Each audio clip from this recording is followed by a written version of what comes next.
Hello, everyone, and welcome in. We are so close to the NFL season. Tyrone Tracy just left practice in an air cast. JJ McCarthy is having some sort of procedure on his meniscus. The exact definition of that procedure, pretty big, because a meniscus repair, 6 to 9 months. A meniscus trim, 4 to 6 weeks. He could be back by week 1. We don't really know what's happening. We're going to react to these injuries. We're going to react to preseason week 1. I am joined by none other than one Mr. Chess Liam from beatbestball.com. I wasn't even going to stream today, Liam. I was at a concert last night in Kansas City. I didn't know when I was going to be waking up. I didn't know when I was going to be home, but we got here. I already got my chores done, so we are going to rip a couple Best Ball Manias. How are you feeling on Tuesday, August 13th about your best ball portfolio? Crafting a tweet right now to defend why drafting Sam Darnold was a bad pick to Hayden Winks because I tweeted out someone out there has 20% plus Darnold. Let's see it. Just because, I'm sure there's some unhinged individual out there who was like, Sam Darnold's going to be the starter all 17 weeks. I personally think that was a bad bet. I think McCarthy would have started pretty soon. One. Secondly, a lot of people out there try to defend, I should draft this quarterback who's never drafted. So an example people tried to Galbrain last year is I should draft Mike White with Tua, because if Tua gets hurt, I'm the only one with Mike White. And it's like, congratulations. You landed, let's pretend that happened. You landed Mike White, you got to the finals. You have the only Mike White team. Mike White is going to congrats on 14.7 points. Yeah, you got 14 to 20 fantasy points. You are not separating from the field. You are not landing a Kyren Williams. You're not landing even a Jerome Ford, who could be the guy who wins you the contest, right? So it is a bad bet, probability-wise, to be taking quarterbacks who are unlikely to be starters week 17, which I think Sam Darnold profiled that way. A lot of people, I was getting this obviously in my mentions because I'm such a Justin Jefferson drafter. So a lot of people had real opinions on Sam Darnold in my mentions. To be honest, I did back off drafting McCarthy. I was drafting him a ton early. Weirdly, I was just looking at my big board exposures this morning because of the Tracy or not the Tracy stuff. It doesn't matter, not irrelevant. He was my third most drafted quarterback in the big board, so that is not particularly great. But you know the format where Sam Darnold was a good pick was weekly winners, where he would literally probably be 10% owned in weekly winners or whatever, but he was going to get at least 5 starts. Or even the marathon or drafters, I would say Darnold is okay to mix in, because in that event where Darnold does hold off McCarthy, he starts all 17 weeks. You're getting this low-owned guy for a full 17-week season, right? So you're getting basically Geno Smith from 2 years ago, something like that, which is really valuable if they're not being drafted for total points. But for something like BBM5, you're trying to land players who can individually win you the contest at low ownership. There is no universe where Sam Darnold does that unless he runs six touchdowns. I want to push back on that a little bit for two reasons. The first being you already said, which is that he does run a little bit. I mean, he's not a runner. He did have that crazy 3 weeks in Carolina where he had 6 rushing touchdowns in 3 weeks. Not saying you're building on that, but this has been my thing the whole time, is that Kevin O'Connell is a cheater, the same way that Shanahan is a cheater, the same way that McVay is a cheater. You give that guy the 47th best quarterback in the NFL, he churns out the 9th best yards per play offense in the NFL. So I think Darnold could, but I actually think this McCarthy thing, if the reporting is correct that it is a meniscus trim and not a meniscus repair, I don't know if it changes the timeline. That's what I was going to say, is we've kind of jumped the shark here. One, I mean, Tyrone Tracy is almost certainly out for the year, right? So anyone with Tyrone Tracy bags, kiss that one goodbye. Yeah. Aircast came out. With McCarthy, this could just be a 6 or 7 week thing. Yeah, we like this literally happened about 17 minutes ago, so we are kind of jumping. We are kind of putting the cart before the horse. If this is like, for example, the injury that Joel Embiid just had in the NBA, Joel Embiid is a 7'2", 280-pound man who just came back and played in the NBA playoffs after 8 weeks. I'm going to answer this because I've got questions about it. The Mini Schnauzer 6 was posted with the wrong advancement settings, so they had to cancel the contest and repost it. It will be back very soon, but your drafts, your drafts are refunded and the tourney is gone and coming back. Liam, let us hop in a Best Ball Mania 5 draft. I really hope, my big hope out of all of this is that Justin Jefferson ends up falling to the 1-7 or the 1-8, because I have 54 bullets left. So if you do some napkin math there, that means that if I get a normal distribution, I could add something like 30 more Justin Jefferson teams in Best Ball. Wow, we got the 1-1 running hot, running very hot here. I think we're going to see some Justin Jefferson 109. I think you'll see Bijan and Brees go ahead occasionally. I think AJ Brown will go ahead occasionally. Not at a high clip. I think his normal spot will still be 105, 106. I mean, what is the actual difference between McCarthy and Darnold? We don't really know. Well, McCarthy offered more theoretical upside.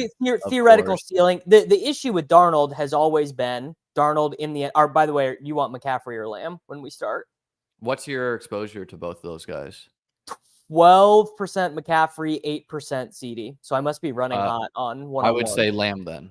Okay. I mean, I'm drafting Lamb over. Like, I've had Lamb ranked over CMC before the calf injury. I was working to just up my, like, I'm running really cold on both the 101 and the 102. I have about 5% plus 9%. So I have 14% versus, mathematical expectation, which is way higher than that. That would be 8 and 8. And but after the calf injury, and also the 49ers just have to learn their lesson from last year, where they, for no reason at all, they were letting CMC play late into games that they were like blowing people out. And then I think CMC was impacted during the actual playoffs. And so I just don't see them in blowout games letting CMC, like, they were like trying to get him MVP or something like that. They were trying to keep his touchdown streak. Famously, he came back in. Whatever. Weirdly corresponding with the Darnold chat. He came back in a fourth quarter when it was Darnold and all the second stringers. He came back in to try and get a touchdown. Looks like in this draft, TGEB Heart 00, not afraid. He takes Justin Jefferson ahead of Brees, ahead of St. Brown. And to be honest, I'm not going to move him in my rankings. My personal take. Now I am due to all of the subscribers to the Patreon. I'm due to do a rankings update. I was gone from Friday until this morning. You guys will be getting a nice rankings update tonight. There are a couple key spots. Let's see. Is all the Carson Steele smoke real? So depending on how you want to define it, pretty sure that he is going to make the roster, but he's not going to make the roster how you think. He is going to be a fullback. He is going to be like Michael Burton, Michael Burton plus. He is going to be like a combination of Michael Burton and Darrell Williams. But Liam, for the Deneric Prince drafters, of which I have been drafting a little bit of Deneric Prince, that's actually a brutal outcome for the Prince drafters, because all it means is that Carson Steele is going to be in there to never touch the ball, to never be a part of the offense, but just to block. And that just means those are snaps that Prince can't get. I've lowered Prince in my ranking, still leaving a light on for him. Really don't know how to read the Kansas City backup situation. Like, okay, they deferred to the veteran and they let CEH be the RB2 in the preseason game. And now they keep on reporting that CEH is out with illness. And my assumption, meaning I have no idea if this is true, is that when CEH misses practice due to PTSD, that's labeled as an illness. So I think like that is what's going on versus him like having the flu. I don't know though, but I just know that he's been labeled as missing a lot of practice with an illness. And I doubt this guy has like Lamar Jackson's immune system. And so don't know what's going on there. I do know that NFL teams would probably be like, we're not really confident in this guy who can't get through practices. No shots at him. He's obviously dealing with something serious. Yeah. Prince, though, still, super athletic, was the RB3 in the preseason game. Doesn't seem like he's running away with the job. Still is an athletic guy. Carson Steele profiles more as like a fullback. So I don't know. Like, I guess I would rank it like CEH. Like, I mean, any of these guys could not make the No, team. I'm It's so hard. completely done taking CH. Like if CH ends up hitting or being the running back too, I've got that bag well enough packed. I have I'm not 0% of him. So like that's why I'm waiting for the like he's the RB2 to risk the 0 on him.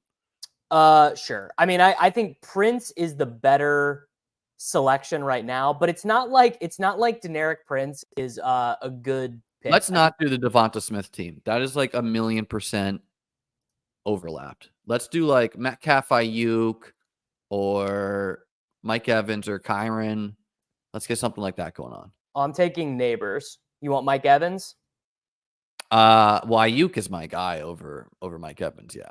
Okay. Why do you want to take Brandon Aiyuk as a Steeler? You just don't think it's happening? I don't think he's a Steeler. I think that's overblown. I think this is like a generational discount.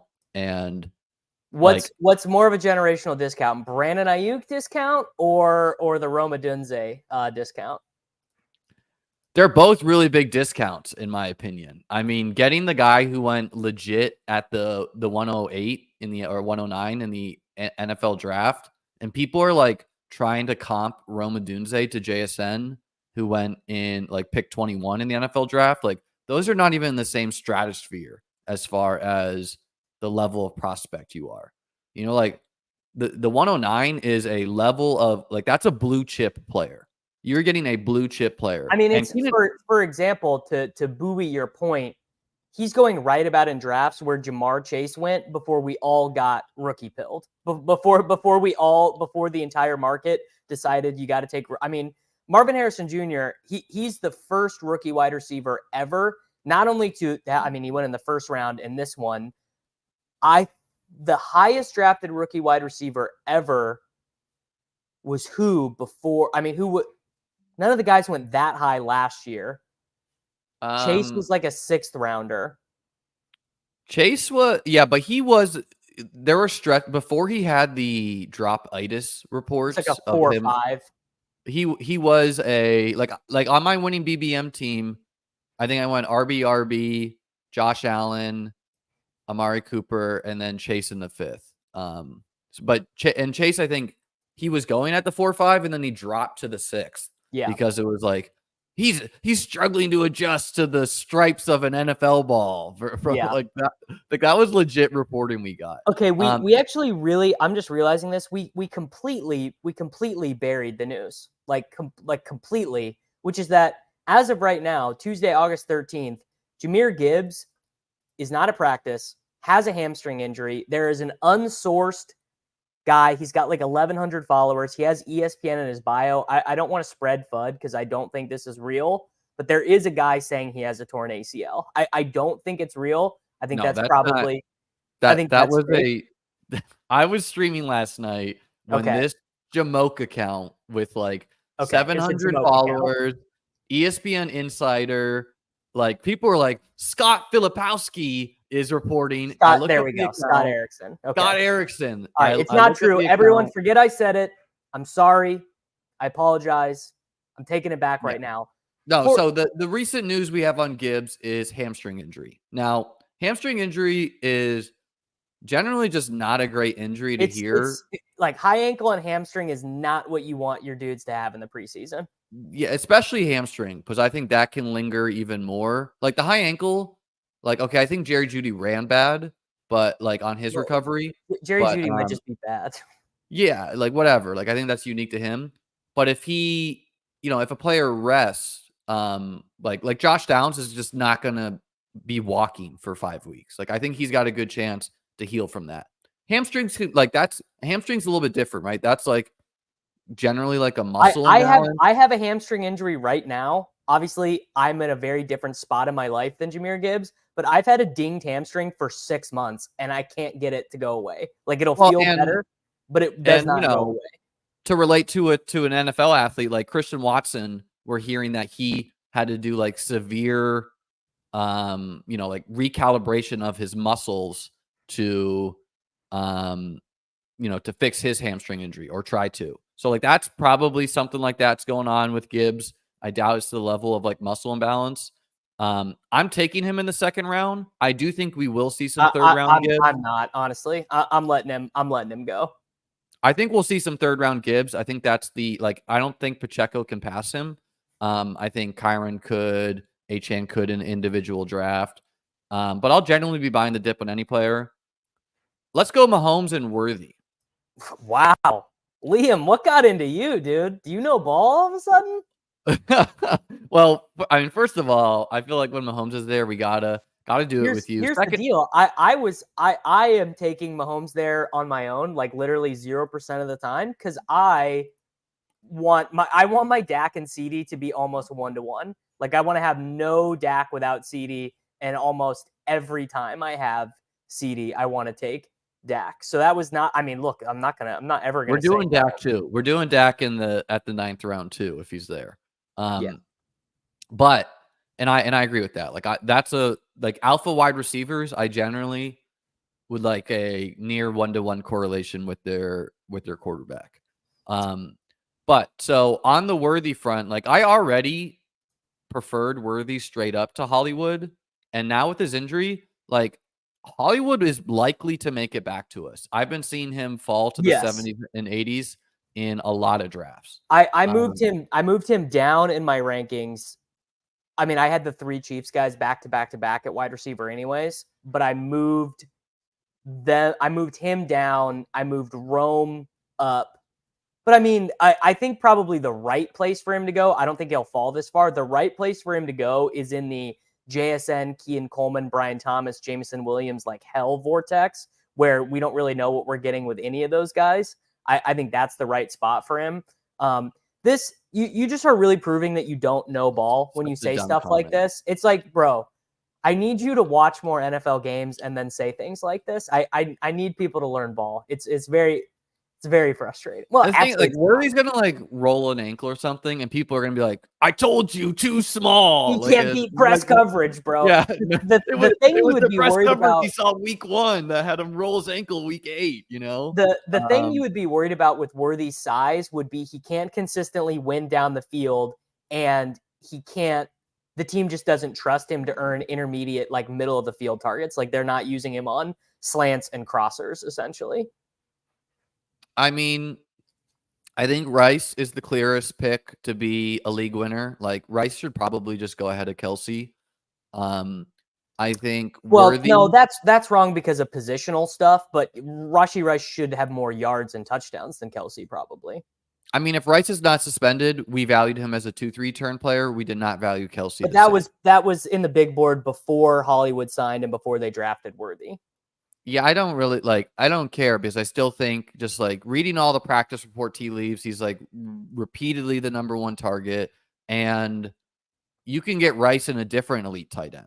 And like Rice plus Kincaid, Andrews, Pitts, or McBride / Kittle is a favorite probably over Kelsey and Terry McLaurin. Well, there's just absolutely no I guess the reason to take Terry McLaurin is because you want to have set up Jaden Daniels teams. But I mean, I think even after watching what we just saw in the preseason, I would rather have Jaden Daniels at ADP and round 18 Luke McCaffrey than round 5 Terry McLaurin and Jaden Daniels at ADP. I mean, Terry's a guy I just kind of take because it's like Jaden Daniels. Just stop highlighting the press. It's just I need people to know that if they knew ball even 1%, like literally, how about this? How about just go play video games for a second and watch what the players with really high agility ratings do against press coverage, or just go watch Tyreek Hill against press coverage. Stop letting this guy trigger you. First of all, Worthy is going to be in motion a lot. Period. All the time, yeah. Like he is going to be in motion a lot. But Worthy is a guy who I mean, it just really seems like they're trying to hunt the deep ball to him. And I think Mahomes is kind of like Mahomes showed a willingness to give MVS those targets, even in the playoffs. So Oh yeah. he understands getting Worthy going is important to his late season success. It's important to him getting to win another Super Bowl. Like if they can't get that going, he's gonna have to. I do keep coming back to they were down to the Bills at halftime, dude. If like they were, I mean, the Bills missed a field goal. Like they yeah. maybe win the game if they didn't miss a field goal. But anyways, on that, like I do think it's kind of This is not true. This is fake. This is fake news. Jordan Rodriguez put out a report on this. Completely fake news. Florio obviously does. You want to talk about a guy who knows no ball? Mike Florio knows zero ball. Jordan Rodriguez did the reporting. The rules. There goes our NBC, our NBC promotion. Yeah. Classic. No, but on the I do think it's like a lot of people have tried to be like, this is the year Mahomes is going for 5,050 again, and like the call I is just coming don't from inside the stream. I just don't, well, yeah, I know, but like I just don't know if that's realistic in the like. Did he face like a bunch of cover two? Like the NFL meta as a defense has changed since that year in 2017, right? Sure. Where Mahomes did that, and so like I think Mahomes could have a good year. Jam these two guys right here. I like that. I like that fun combo. I don't have enough Montgomery. He just like showed no single week ceiling, but the contingent upside has always been a thesis. Montgomery versus the 49ers is also not my favorite like blow up spot, but like anyone can score on a good offense. So I think it's a good and he can there. I mean, we do this a little bit. We're like, oh, every guy's got to have the ability to score 30 in week 17. There is definitely something to be said for a guy who gets 19, 17, and 20 in the 3 playoff weeks or whatever, which like very well in the range of outcomes for David Montgomery. Yeah. Yeah, Montgomery can be a total advance you there type of guy. I think this is a generally fun build. But yeah, like I don't know. Like I think a good Mahomes year is probably like, I don't know, 4,600 and just like a really high touchdown percentage, which he's also like Mahomes. Well, okay, here. Give me the we're gonna enter into the Chess Liam Sportsbook. His single season high in passing yards per game is 316 passing yards per game. From 2017? 2020, 316 yards per game. Okay. He's been 318. He's been 318, 316, and 308. Those are his 3 We need highest. You to share your screen because we know you're not afraid to make up some stats here. Okay. 316, 318, 308. Single season high in TD rate was the first MVP year, 8.6. Second MVP year, only 6.3. I'm playing for this season. I'm not playing so much for 2018. I think 2018, honestly, it was just too insane. It would be very hard to duplicate that. Mixon for me, John D. I'm not a Rashad. I'm Rashad White over Mixon, simply an age tiebreak there. I would say Rashad White has more systematic risk of like Bucky Irving becoming a thing, but I would just say Mixon's age and and like how good White was last year. I'm giving tiebreakers on things like that when I think both of those people are pretty average NFL talents. I'm giving the break to the offense. We're like, what's the difference in projected points? I'm sure we could pull up one of these matrices of like all the team totals added up from the Texans versus all the team totals added up for the Buccaneers. I prefer White because he's 3 years younger. He doesn't have as many touches. He plays the Panthers instead of the Ravens week 17. Bucky Irving is more of a threat to him, but yeah, I mean, and the Bucks, like I really don't think people understand how bad the Bucks interior O-line was last year. They drafted a center who is reportedly kick ass. Like that is why a lot of the running backs were inefficient. It's not because Rashad White like is blind, like, and that's how I think people just assume he is. Like all the running backs were inefficient on running the ball for them, and they didn't care.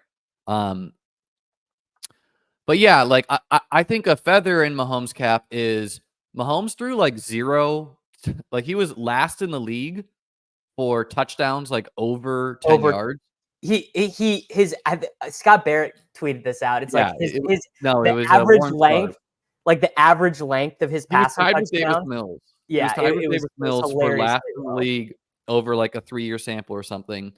And the thing that Mahomes does do that like Josh Allen doesn't get as much or Lamar doesn't get as much is he does these little pop scam touchdowns in the red Yes. zone where a guy Worthy motioning.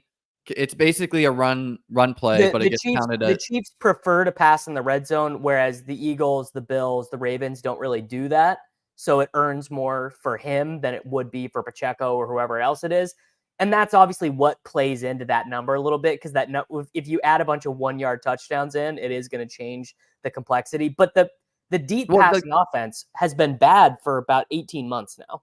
But you can't have both, right? You can't have him throwing for more long touchdowns and keep up this unsustainable pop touchdown rate. So like he's going to lose some of the pop touchdowns because he's just scoring the ball further through the air. But like that would be the feather in his cap, is that like he somehow gets both, which is like impossible. But I also think that something that could be happening here is just how good the Miami offense was last year with all this motion. Like other NFL teams are going to catch up to that, and we're going to see who they prefer in motion. And so a lot of teams are going to be undervalued that were previously motionless. Yeah, we are going to get Dak here. We are going to get dog walked at tight end. But that's all right. Okay. Do Dak tight end. Who cares about tight end? Do Dak. Well, I like to get Bowers here. Click the wide receiver button. Let's do. Is Shakir gone? No, let's do Shakir. All right. Liam's still here. Liam is all the way back. Liam, my hedge on Shakir has been I entered a bunch of slow weekly winners right as the contest was about to fill, and I've been taking Shakir in weekly winners. And I think that's my hedge. I mean, that is the bet we're going for Shakir. Like, to be clear, we're not going for this like guy who's going to score 20 points every game. Okay. We're going for a guy who's going to have some blow up games.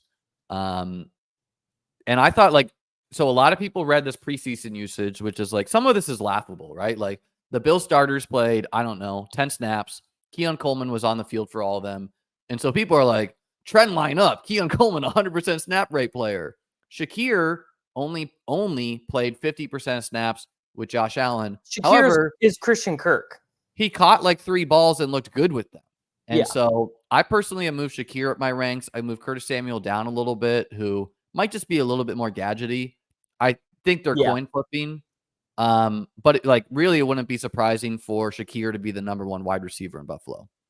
My Terry Bear case actually has very little to do with him. It's about all the guys who go around him. He goes in between the 3 Chiefs wide receivers, elite quarterback, elite tight end. Like that's a tough round. That's tough. That's tough to overcome.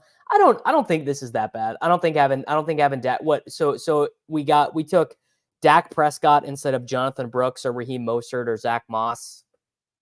I don't know. Maybe. Could be what you need, I just like comments like that. I just don't even bother with, because you're just wrong, right? Like anyone out there has to understand that, what we do in an individual draft is not what we do always. So will we always take a Mahomes team on a CeeDee Lamb team? No.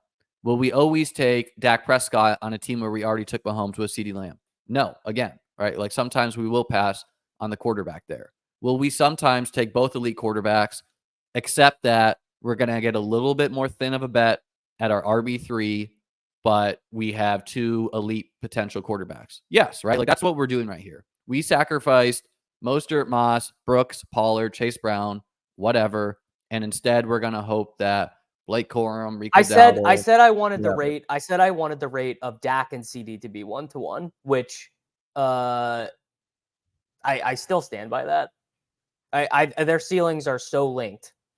Dak is not getting there without CD, and CD is for sure not getting there with fucking Cooper Rush or Trey Lance. I feel very confident after watching 42 pass attempts from Trey Lance in preseason. Yeah, I feel very confident. Any That is a updates funny on the thing to say Raiders? for a Justin Jefferson drafter, is that like you're worried if the backup is playing because we're like arguably getting The Mike McCarthy and KOC, they are not the same. And I mean Darnold is also a different caliber of player than Trey Lance as well.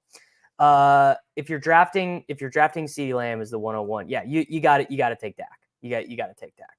I took Dak in the 70s in a DK high stakes draft just because I knew I was like, it was a weird quarterback room. I knew I wasn't going to get him at 90. And so I was like, whatever, I'll take him here at pick 75. You know, I know No, there's some teams you in the don't 90s. you don't always need the quarterback. Like I'm not doing Lad McConkey and Justin Herbert at 1-1, but your first round guy, specifically when the quarterback, like it's like Dak is also just like a good fantasy quarterback in general. Like Dak is the quarterback 9 and he is like the quarterback 4 every year in fantasy. Like the market just kind of always hates him a little bit. So I'm a People are little outraged that I said drafting Darnold is a bad process. I hope that people take these fringe quarterbacks. You know, where's the Jacoby Brissett game? Stand up, Where is no? Well, it's because the Drake May hype is still very live. I mean, the call might be coming from inside the house. There, I'm a little. I really did not think we were going to see. I thought Dontavian Wicks past pick 100 was going to be dead. I'm kind of surprised to see. I've not done. I mean, that was a quintessential Wicks game. 33% of the routes, but scored a touchdown. But a 70-yard touchdown. Yeah, and it's kind of been funny that the market, like Jaden Reed and Watson, have been falling because of that, which is like not exactly the best. I think Reed is falling because the reporting is so clear that they're all kind of bit players. I think that's why Reed is falling. They're all gonna play, right? Like the one I don't have enough of is Dobbs. I'm trying to fix that, but like, same, yeah. I have no allures that Dobbs is gonna be, just okay. So put Cooks for sure, Cooks, and then take your running back. Probably Corum. We need a little bit of ceiling on this team. Gus is also ceiling. Gus is definitely not ceiling. He's good. I would also take. How could Gus possibly have ceiling? I mean, he scored 13 touchdowns last year and did not matter for fantasy. I mean, I'm talking about weekly ceiling when I'm talking about ceiling. What do you think Gus Edwards' highest? Gus scored 28 points last year, attached to a mobile quarterback. Yeah, 28 points. That's a ceiling game. 27 and change, I think. Well, Corum is weekly ceiling, season ceiling. I think as your third. I mean, not that I don't take Gus. I've got exactly the same amount of the field that I got 8% of Gus Edwards, but I have Rico ranked. Rico actually won ahead, and I would have I have Rico ranked one spot ahead of Corum. Yeah, we should. He was gone. Yeah, I know he was gone. Yeah, but I've taken him. I didn't realize he was gone. I would have pushed him to be taken. Yeah, that would have been an easy click. But it's like you could feel silly for that if Corum is the lead back and Dowdle is Rico Dowdle shows why he's Rico Dowdle, but yeah, like I don't know. Elliott still goes ahead of Rico sometimes. That feels great. Like who's doing this? Who's doing it? Consuming news, and they've been frantically scrolling for Zeke's name since the 3rd round. And then they just assume someone else got him. And then in the 11th round, they're like, there he is. I was going to say, the Zeke guy has to take Alvin Kamara or Najee Harris, like a huge percentage of the time. That's got to be a pretty high correlation. And Derrick Henry, right? Like they're Derrick Henry. Michael Pittman too. Yeah, Michael Pittman. They love the target share there. It's true. Vidal and Dobbins team has kept. Yeah, I mean, how much Dobbins do you have, man? Like I am close to almost 0%. Yeah, almost none. I mean, I'm taking him now because I'm completely off of Vidal. Let's see, I think I've got up to 4% Dobbins, maybe a little bit. I gotta refresh. I just hope he doesn't Raheem Mostert me, man, and just like get a really lucky touchdown season on top of everything. He I don't know. He kind of strikes me as a guy like last week of the season. I'll be like, okay, he's officially the RB2. Yeah. Or RB1.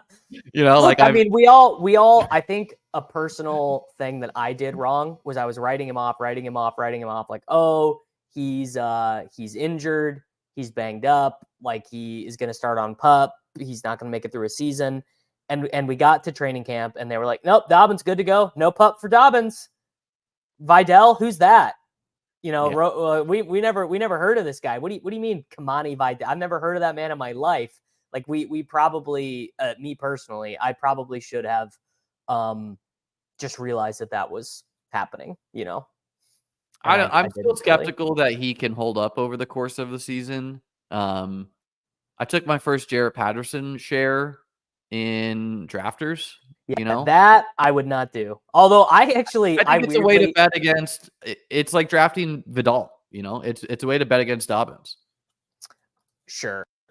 Ian Rappaport, Rap Sheet, update on Brandon Aiyuk. This is not news. The Steelers and 49ers have a deal on a potential trade, and Pitt is in a good place on an Aiyuk contract, sources say. If SF gives the final sign-off, it's done. SF has an offer out to Aiyuk on a long-term deal for him to say he is not accepted. So Chat that is the most non-news thing ever. That is saying Pitt, like this is the same thing we've known for weeks. Pitt would like to trade for him. They have a contract offer.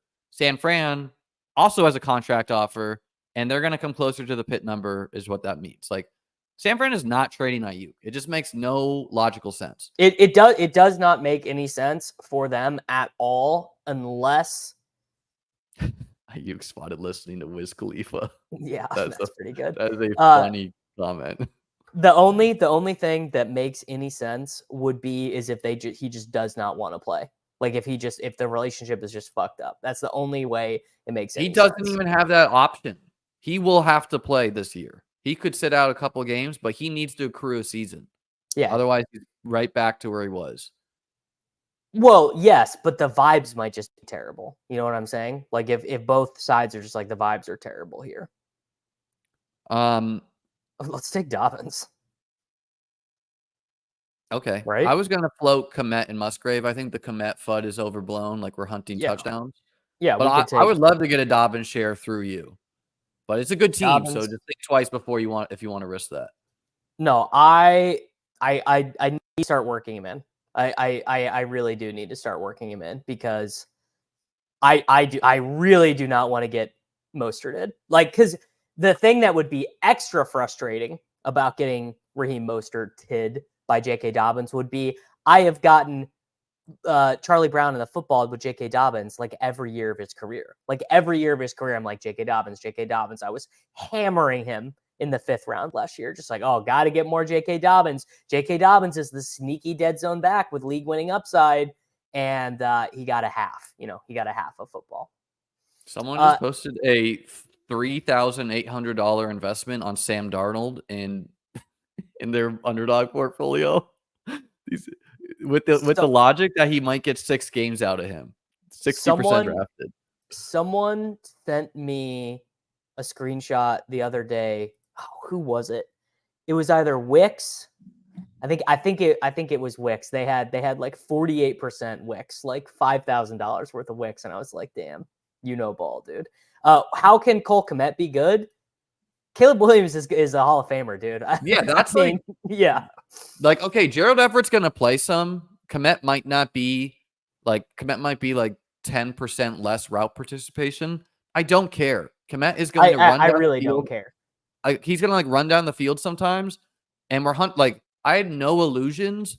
Kmet could be even Jake Ferguson, right? Kmet, just like every other tight end, you're hunting for touchdowns, and the Bears are going to throw for touchdowns. And by the way, Keenan Allen is 32. So like contingent upside to anyone in the offense if the 32-year-old loses a step or gets hurt. Yeah. People really want us to talk about hit him with the gritty. They really want us to talk about Chase Claypool. As first off, hit him in the gritty originated in my Discord, and then he kind of like went out from there. And I started by being like, guys, like, don't bully this guy. Basically, because like I don't believe people should not. People try to gang up on people doing silly things, and you see people definitely should not bully gritty. Don't be like we can all have fun. You don't need to bully. You don't don't victory lap some dude who just like nuked $2,700. Like, yeah, like that's what I would basically say in the Discord. Like, guys, like, do not tag this guy the second that Trey Lance, like last year was Trey Lance with him, and like people people were kind of being cruel. Trey Lance is a 0. He had like, I don't know, 90% or something. I was like, guys, just like leave it be, The Claypool thing, he's like really digging his heels in on. Chase Claypool got put on season-ending IR. He cannot return as a Bill unless he agrees to a release, and then he could sign to any team once he comes back. Yeah. But he cannot, like, this is not in-season pup where he can just return in a couple weeks. And so, like, yeah, like, he is a 0, and he's probably not playing this year. He got no training. Like, maybe he was going to prove it, but he didn't really get that chance because of the toe injury. And maybe it wasn't going to pan out anyways, right? Like, I thought he was Chase Claypool is a huge loser and it was never going to work. Yeah, obviously, that's not what anyone's saying. You can, of course, you can criticize him, and we can all laugh. Like, it's fun to laugh. Like, it is fun. Like everyone laughed at me when Rondale Moore season ended because it was like a bad idea for me to be drafting Rondale Moore. But you don't got to be mean, bro. Some friends tried to even bring up Ray McLeod, but some friends tried. Well, they just signed Casey Davis season now, or Casey Washington. They just signed. They just signed Jakeem anyway, Grant, bro. To address that comment, you can face criticism. That is a world difference than like 15 people in a Discord adding him and being like, Claypool out for the season. It's like grow up. Like, you guys just like want to like stick the thumb in someone's eye, like over something that we know has not been a genius process from the get-go. Like, come on. Correct. All right. How are we gonna land this plane? Noah Fant just went. We are relatively behind at tight end here. This is we're gonna throw 2 more tight ends on this team, or even just a 2. Like, look, brother, a Noah Fant, Mike Gesicki team 1 BBM. You can get away with very little points at tight end in half point. We can also probably get away with only 7 wide receivers on this team too. The next pick is clear to me. Yeah, I think we probably are on the same guy here. Guy I don't have enough of. A preseason week 1 riser. I think actually 2 players are pretty clear. Hey, guys, this is actually insane. 500 live concurrence. Jalen Tolbert for sure. Oh, God. We don't need to triple stack Dak. Do it. No, I'm not doing it. We're not triple stacking Dak. I like Conklin too, and I don't understand why you wouldn't triple stack here. Okay, it's round 15. We can wait. If he's there at the next one, we can take him there. Actually, what am I doing with Bucky Irving, bro? Get out of here. Yeah, this is not how I have the players ranked, but Braylon I like a lot. You think Conklin? If we're going tight end, I'd go Conklin, but I would go Tolbert here and just know that I can get 2 tight ends that are not too similar. All right, Liam, we'll do it. We'll triple stack. I'm telling you, Tolbert is a guy I don't have enough exposure to. I'm trying to actively fix that. It is probably wrong that he goes after Demario Douglas, Adam Thielen, probably even Leggett, Quentin Johnston, Ricky Pearsall. How deep, Dylan? Bateman. How deep is this dynasty league with Tyrone Tracy? I need to know. Tyrone Tracy, Liam, a total case of me getting saved by my own bullishness. What people just saw me do with Braylon Allen in the 14th there. Guess what? There's a reason why I had Tracy ranked ahead of ADP, but I have only 4% of him because I have like 28% Braylon Allen and like 20% Audric Estime. So, there were. I don't have a lot of Tyrone Tracy because I'm generally not trying to bet on bad offenses ambiguity. And I had recently bumped Tracy up in my rankings because I thought it was clear he was ahead of Eric Gray, but I did not know that for sure back in May. And so, like, I just don't want to risk a 0 on landing maybe the RB, like 35 on the Giants. Well, yeah, but like if Singletary even went down, like Pierce, like what did we land? Now Tracy was athletic, so he at least could be an explosive touchdown scoring player. But yeah, like I don't know. I had like 3 to 5%, maybe more on 20 round sites. His season seems done, right? Yeah. And I get like I Eric saw Gray I had a saw good some cope that it preseason. would be like a high ankle sprain, but I don't think they bring the air cast out for a high ankle sprain. Yeah, we I don't mean, know. I got Edwin, we're he getting wasn't in the big board player pool, which is like I probably would have had 65% of him instead of Dylan Laube if he was in the big board player pool. who was that? Tracy? Tracy, yeah, Yeah. because he was such a sick prospect. He killed the combine. I have a little bit of Eric Gray already, but the deal with Eric Gray is You he's told like, me I mean, about Gray months ago. Someone says, like, brother, you told me about the RB3, and you didn't tell me anything. I knew Eric Gray was on the roster. yeah, Like he's a CHS play. He's a 6.5 RAS guy. He was like a timeshare guy at Oklahoma. With I can't remember the guy who was there with him, but a guy who is not actually a very good NFL player either. The big issue though is that the Giants are now like the number one team that is most likely to sign a veteran running back now. Like whether that be Pirine, whether that be, I mean, it could be Travis Homer, who gets cut by the Bears. There are a lot of different ways for Eric Gray to lose his job. So Edwin Porras, medical guy on Twitter, says JJ McCarthy meniscus. If surgery is a trim, 2022 Zach Wilson is best comp. That's about 6 weeks. If a full repair, this is a full season injury. Correct. Yeah. And the chat said they won't know until they get in to do the surgery. So they're basically going to get in to do the surgery and decide if they're going to do the repair or the trim. I mean, obviously for my bags, it would be better for me for it to be a trim. I would certainly prefer that, but I'm also not going, well, if it's a repair, Darnold is completely draftable. If it is a repair, he is a draftable player for like 100%. In fact, I would probably move him ahead. I'd move him up high, actually. Honestly, I would really not. would. Like, Yeah. I would leave him behind Deshaun Watson. I think you can move him ahead of Geno. Oh Rodgers, yeah, no. I was right thinking Geno. I was thinking Geno range.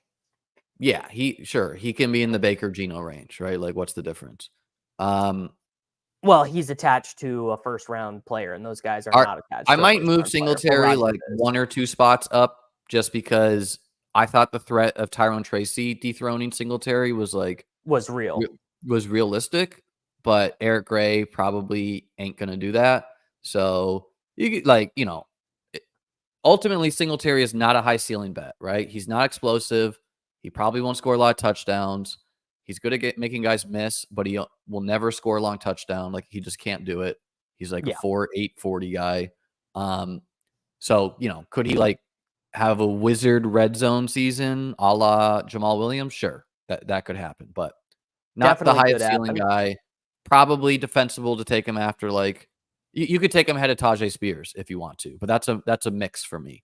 We got the 4 QB team here: Herbert, Geno. We starved the beast, Davis. Herbert. I mean, this is just what happens when you start to get into late August. People start going crazy. I think. Oh, Tyrone Tracy, 6%.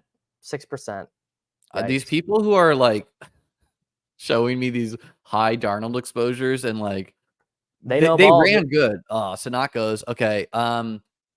Let's go with Dulcich and and Jonnu. So put those 3 in there and choose 2. I think those are the 3 to choose from, though. Do we have any correlation? Not really.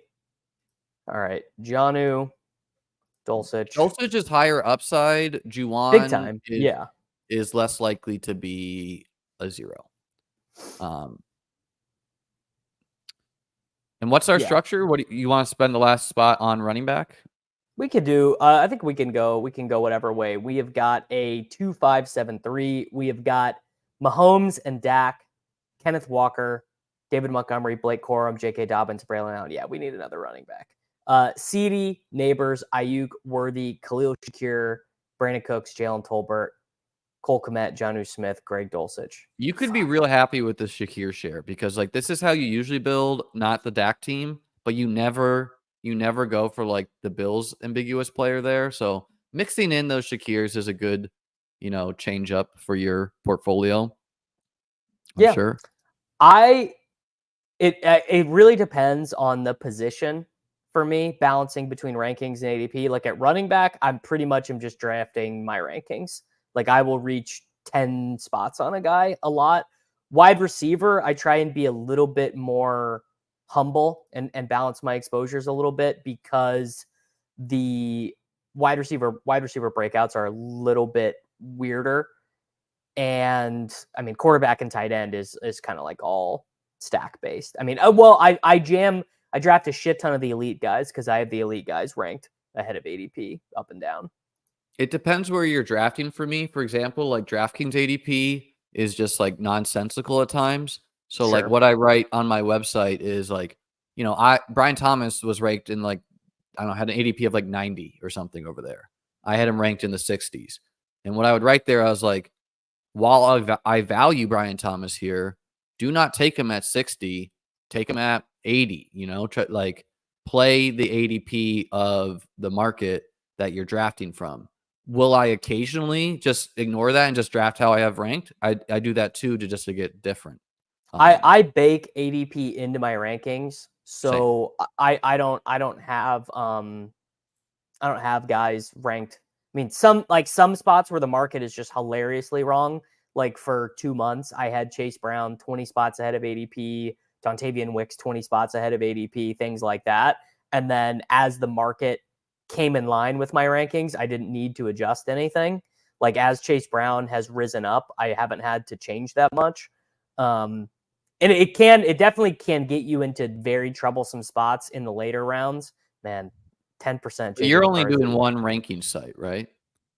No, I have DraftKings ones. I have DraftKings ones that I just put up too. But yeah, I mostly are you using the same rankings for both sites? No. That's what I do personally. The DK rankings, it's like everyone is, everyone's so bad on DraftKings. Like, what do? You just log in and take a bunch of really good players and correlate them and then log out. Like it's just very easy. Yeah, I just use player rankings. YouTube members do not have access to those. Those are on Patreon, patreon.com/Davis Mattek. The link to that is in the description of the show. The 12th spot just drafted Tyrone Tracy. He said, I'm slurping the Dipperino. Tyrone Tracy, come on down. What's the username there? Ship me the monies. Ship me the monies. No badge. No badger taken. Let me write that down. Good username to have in the lobby. Wonder what else he did. Did he go Gibbs in round 1? No, he didn't. He did Marvin, Nico. He took Trey McBride way ahead of ADP. He took Deontay Johnson ahead. 4 guys at lunch. Didn't think to check Twitter, and we are officially to that part of the season where people are just vibing, man. They are just logging in. They're taking this Jordan Whittington stuff is so funny to me because I've been taking him, not even because I really think he's that good, but simply because of I hate DeMarcus Robinson. Like I just think DeMarcus Robinson is so bad. I drafted him like 3 weeks ago after Jordan Rodriguez give the opinion that he's wide receiver 4, but now he's going to be drafted way higher. Where are you at on the? Someone asked about this, and I've been thinking about it myself. Where are you at on Ravens wide receivers after, I guess, Bateman? Like, do we think Nelson Aguilar is in the pole position there? Do we think? Yes, it's definitely like Tylan Wallace has been getting weird buzz. Like, what's your assumption there? Devontae Walker, it's not looking great, bud.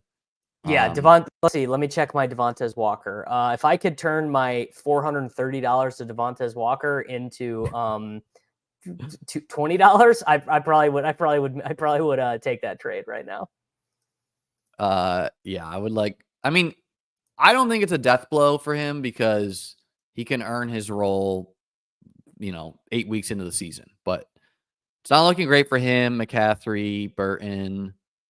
No, Burton. All the people in my mentions were right. Burton did immediately get promoted to the he first. he got a little bit of promotion, but it still seems like he's behind. He's behind Yoshi Boss. Yeah. But again, Tez can climb the depth chart, but he definitely in week 1 is not playing. Like he might be a healthy scratch in week 1. Yeah, and Burton can climb the depth chart too, right? But he's probably not a week 1 contributor. Yes. All right. I think we do Dameon Pierce here. Yeah.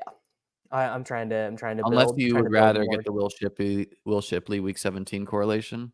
No, I don't. I don't want to do that. Okay. I'm a Dameon Pierce. Was light on Dameon Pierce. Yeah, I'm hammering him now.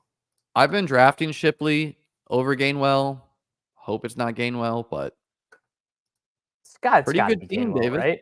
Yeah, this is a pretty good team. All right, I'm gonna call it Liam Psychotic Break Team because you wanted Mahomes. I don't know why you have a bias against the Bills, and so you don't like to draft Bills players. That's not even true, man. I try to view the market as a whole, and I try to draft value. And so I have a bias against the Bengals. I have a bias against the Bengals. I do not like the Bengals. I don't like Joe Burrow. I don't like Zach Taylor. I don't like their fans. It did not make you feel good that you thought Buffalo was going to win that playoff game, and so now you just decided that it's easiest to accept that all the Bills players will be bad. All right, we drafted out of the 1 hole CeeDee Lamb, Malik Neighbors, Brandon Aiyuk, Mahomes and Worthy. This was very nice getting Walker after ADP and then getting David Montgomery. I'm making a real effort to draft. David Montgomery with this Jahmyr Gibbs thing. Dak and Shakir, Corum, Cooks.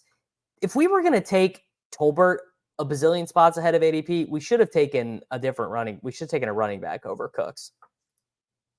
I don't agree because, Cooks can be a guy to begin the season, or he could simply give you one week 15 performance. And, we want Tolbert to overtake Cooks and be exactly. So good. we shouldn't have spent our the 121st overall pick on a guy. It might take Tolbert a little bit. And Cooks is on the decline, but he has the ability to go for 608 touchdowns, Sure. It's maybe it's a bit expensive, but I probably would rather have AD Mitchell, honestly, on this team. Brandon Cooks is more likely to give you a Zay Jones week or KJ Osborne week than Adonai Mitchell. Adonai Mitchell is more likely to be a league winner than Brandon Cooks, though. Yeah, right? There's different bets you're making. Yeah. Let's see. Wrap this one up. All right.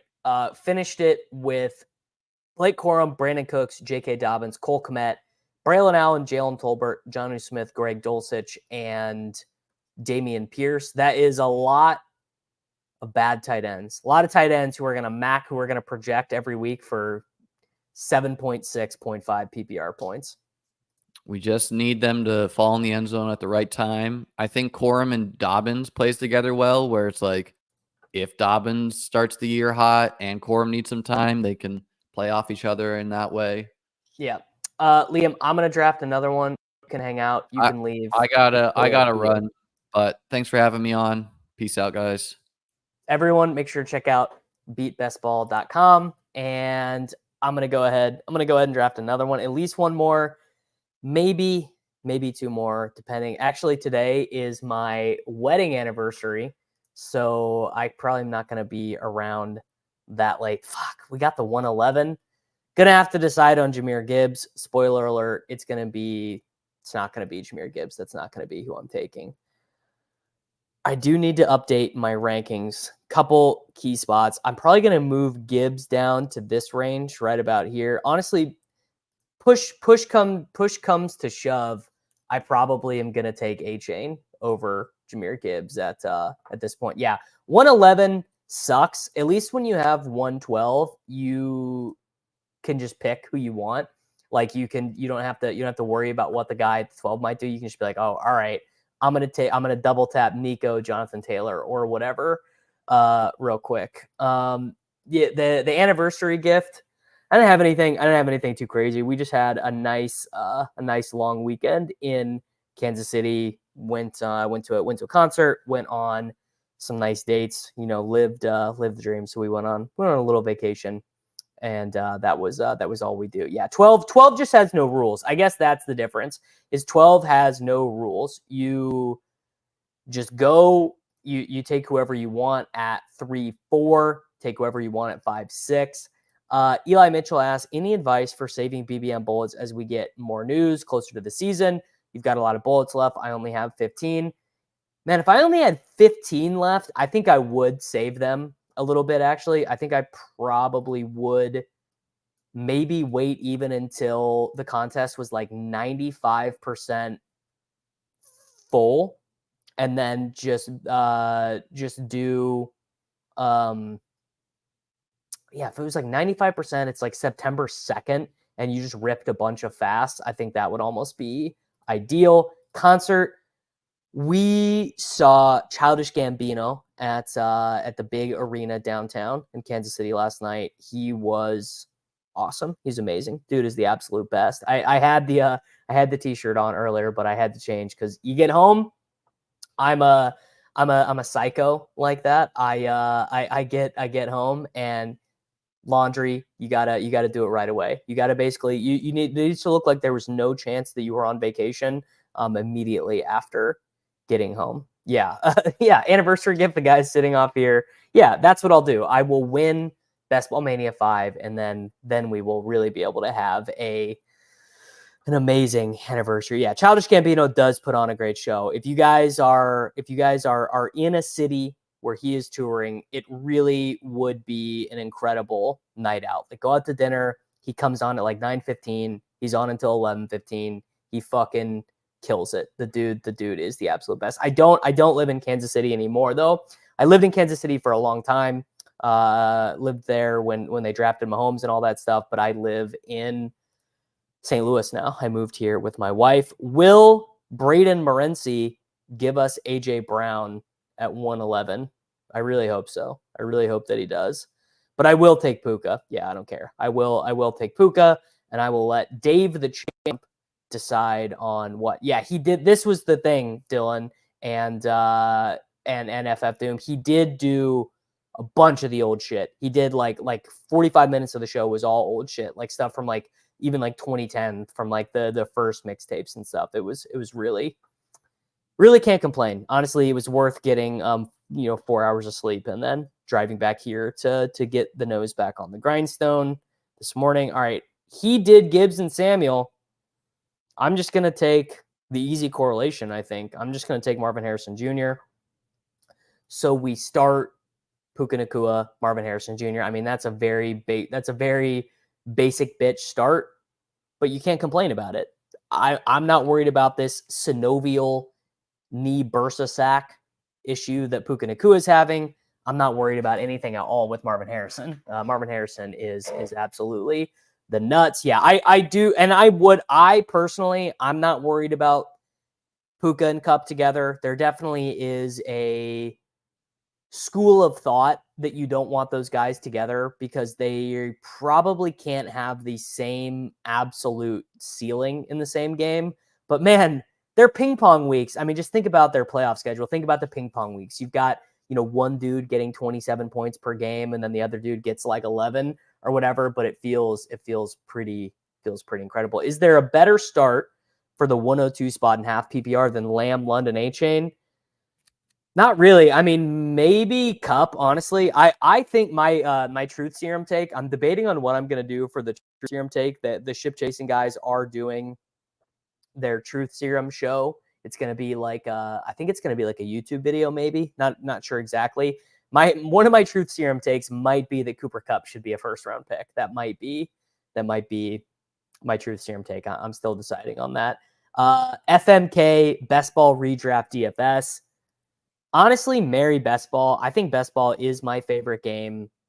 I think fuck DFS, kill redraft. Which is not to say that I don't like redraft. It's just redraft is the most work. I mean, redraft is just a lot of like putting in waiver claims for defenses, making sure you've got quarterbacks for the bye weeks and things like that. It's just it's a lot of effort. Patriots on pace to be the worst offense in the NFL, getting destroyed against the Birds today. The reports are not good. the reports are really bad. Everything that the Patriots are saying, everything that the beat writers are saying, this dude at the one just started CMC Cup neighbors. That's a pretty hot start. I mean, I'm worried as a Drake May bag holder for sure, but the original thesis of the Drake May Patriot stuff is still there, which is that Drake May is that dude. He's just an incredible player. He's got that Herbert, he's got that Josh Allen, he's just kind of got that indefinable quality that a lot of these other rookie quarterbacks don't seem to have. That's my opinion. I mean, obviously I don't even know if that's ball knowing. That's like heuristics, I guess. Not even, honestly, that is astrology. That's astrology for dudes, but I believe it. I think that he does all the things that quarterbacks who are fun in fantasy do. And if you are fun in fantasy, that's going to translate to the real NFL as well. Let's go.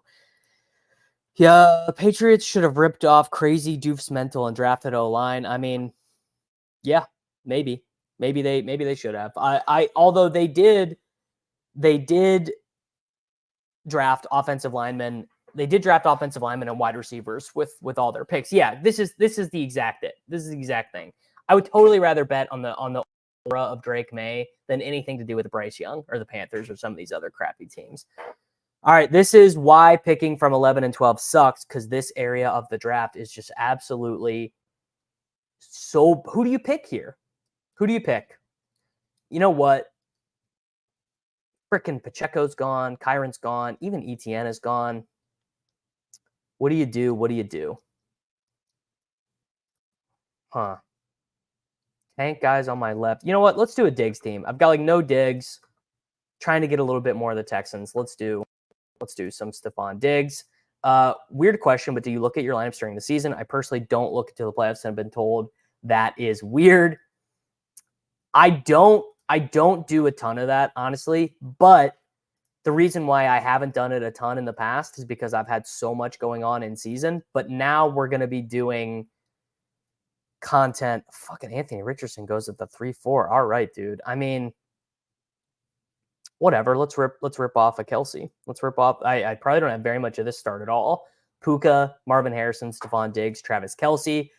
Yeah. So Jake, I think I'm gonna do a lot more of looking at it in season, because I think I probably am gonna rip off Peter, and I'm gonna do some form of show that is looking at the best ball contests that are live, probably looking at weekly winners, looking at maybe I'll do some sprint or something. I don't know. It looks like those contests are maybe gonna overlay, but there definitely is gonna be some in-season best ball content here on the channel.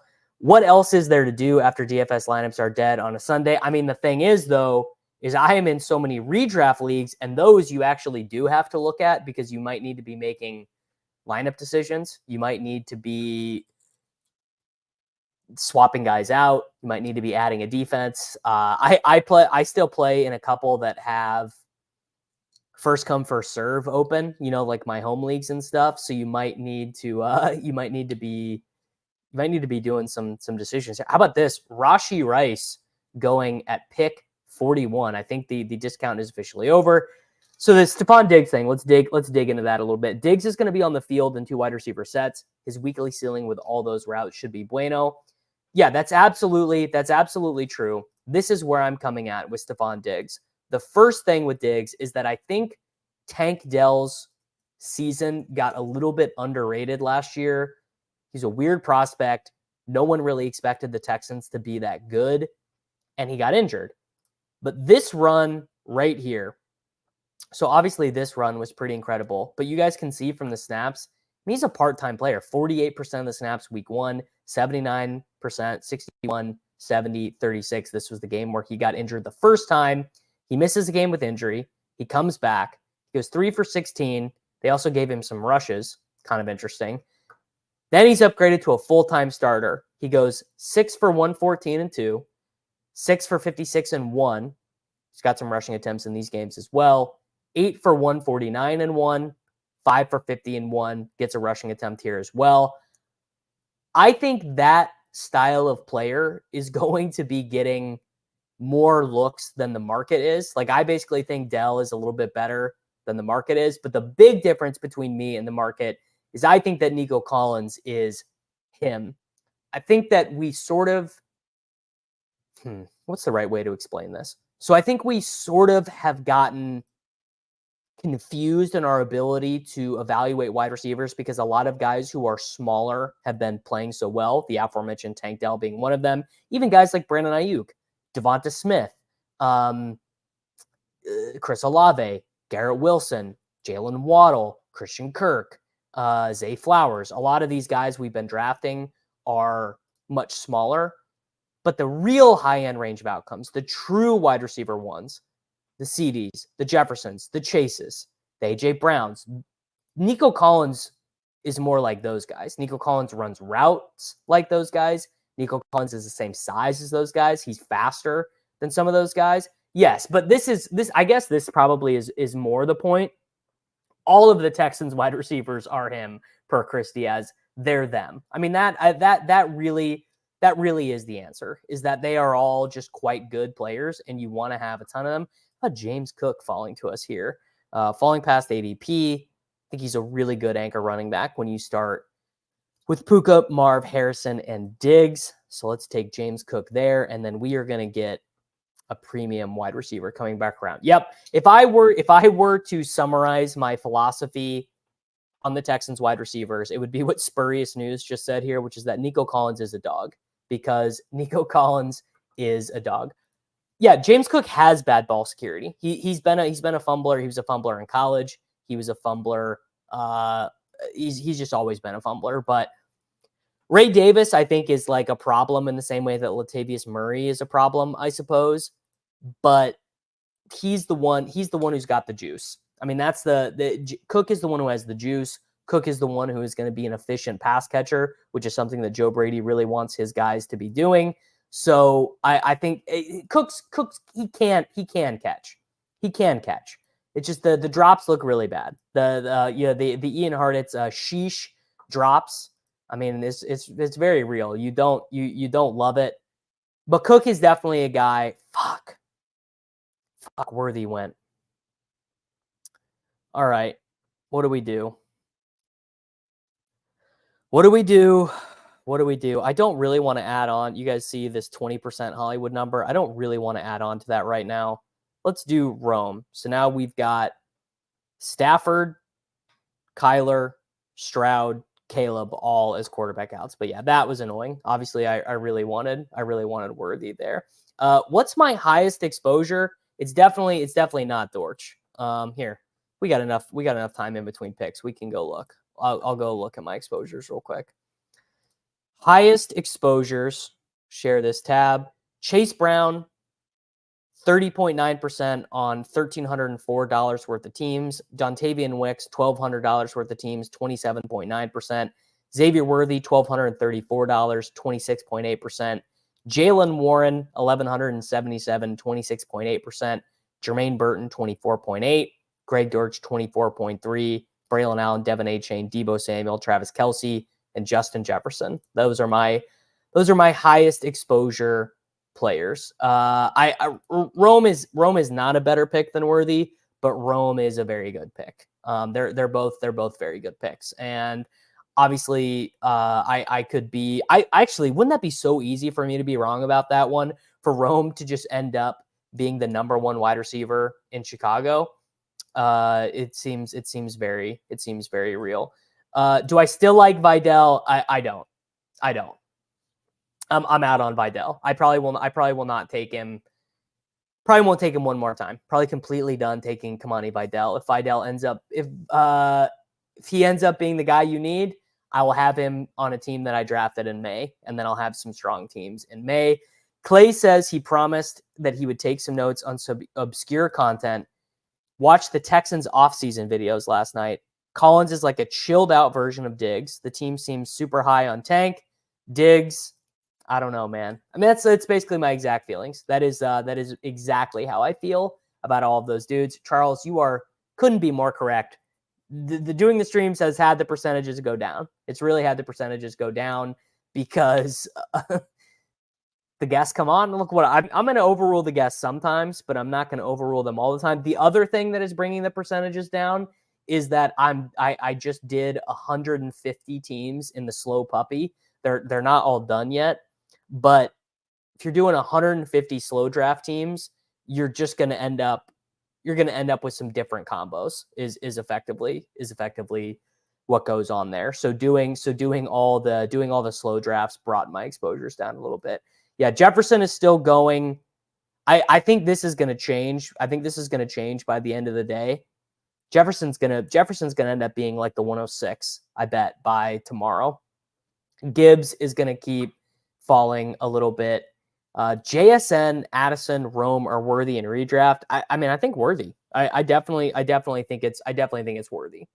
Worthy, Rome, Addison, JSN. Well, no, JSN over Addison in redraft. Actually, JSN over Addison straight up. Oh shit. I clicked out of the draft. I gotta get back. Oh, man. Please don't. That could have been bad. Oh, no. Spinning wheel of death. We are on the clock. Dang, I had to do the exposure check. Stroud went. Kyler after. Let's do Kyler. Kyler with Marvin Harrison. All right. We saved it. That Jefferson fall, not warranted. Jefferson is him. All right, Ramondre, Najee, Harris, Mostert, Brooks, Brown. Is there a wide receiver worth taking? No, not really. Wide receiver is bad. We got Kelsey. No correlation. Well, Najee correlates. We don't need a You know what? We'll do a little bit of Najee. We'll do a little bit of Najee Harris here on the program. I also feel weirdly better about Justin Jefferson. I feel, Darnold is, I mean, the thing is that Darnold is just not that bad. And he's definitely not that bad in the sense of giving fantasy production to Justin Jefferson.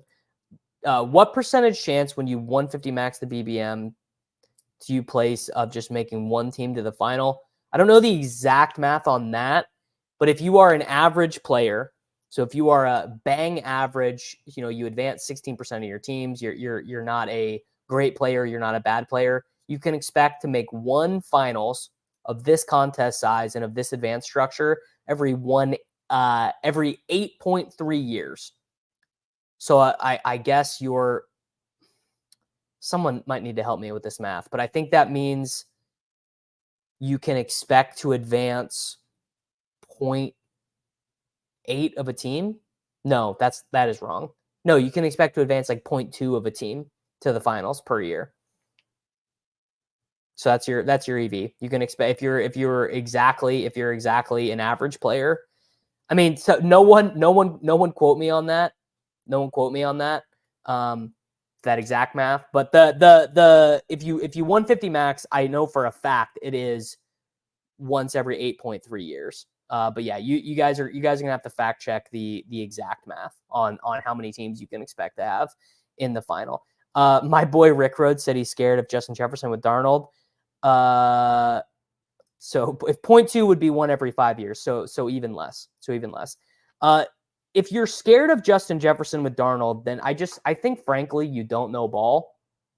I mean, that's really just got to be the case. Like Sam Darnold is below average NFL quarterback based on the sample of what he has done thus far, but he is going to be in this offense relatively fine for what they need to do. I mean, I've been talking about this a ton, so you guys are probably sick of me saying this, but Nick Mullins has played his entire career with the Shanahan offense. He's played in San Francisco. He had this 1 year in Cleveland where he only threw 30 passes.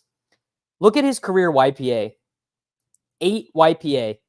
Nick Mullins has 34 touchdowns to 31 interceptions. 8 YPA, guys. 220 yards per game. That's obviously including some backup appearances and a very bad game here for Cleveland. This is Nick Mullins. This is Nick Mullins we're talking about, who did this for Kevin O'Connell and for Kyle Shanahan. I mean, this is not a good quarterback. This is what was he, a Southern Miss?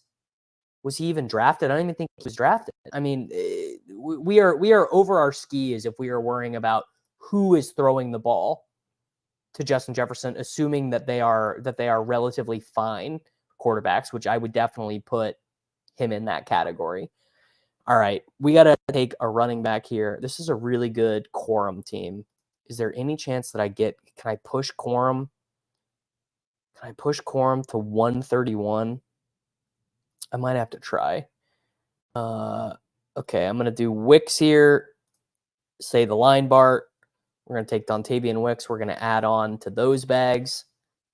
These exposure numbers are not exactly right here in the draft caddy because I didn't click the grab exposures button yet. All right, need a running back.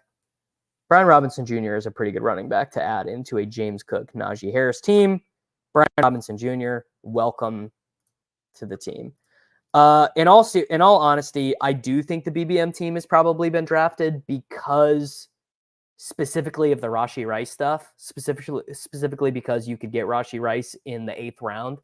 So if you got, like, let's say you got Kelsey after ADP, maybe not even, let's leave Kelsey out of it. Let's say you get Trey McBride after ADP, you get Mahomes, you get Worthy, and then you got a pick 86 Rashee Rice or whatever, then yeah, I think there's a really good chance that the BBM team has already been drafted. Now, does that mean I'm going to stop drafting? Does that mean you should stop drafting? I mean, absolutely not. Also, the other thing is the contest is over, what is it, over 65% full or something like that? So that just means the odds are in my favor anyways, because 65% of the teams have been drafted. And people have been drafting since May 1st, April 29th, something like that. So it's just been a long time for people to be drafting. So the advanced math would just suggest guys have already been drafting. Trevoli, I know that's not his name. He keeps telling me how to pronounce it, and I keep messing it up. T-Ravioli, T-Rav-I, whatever he wants me to say. His truth serum take is that Rashee Rice won't matter. I got to say, I think that's a bad truth serum take. I don't think that is fairly likely. Neil Farley is asking, what do you think the odds Rashee Rice is on the winning team then? I mean, Neil, you know the math better than me. What are the odds Rashee Rice is on the winning team? I mean, I would say of any player in his ADP cohort, it's the highest. How about that? How about of any player who currently is being drafted in the 5th round, so ADP on average from 49 to 60, I think Rashee Rice is the highest. Yeah, I got higher. I got higher than give me instead of 8.3%, give me 8.7%. Has Rashee Rice become overrated? To me, definitely not. Definitely not. I don't think he's overrated until he goes ahead of. I think you could make an argument for him all the way up to here, up to 30, 31, 32, 33, 34, 35, 36.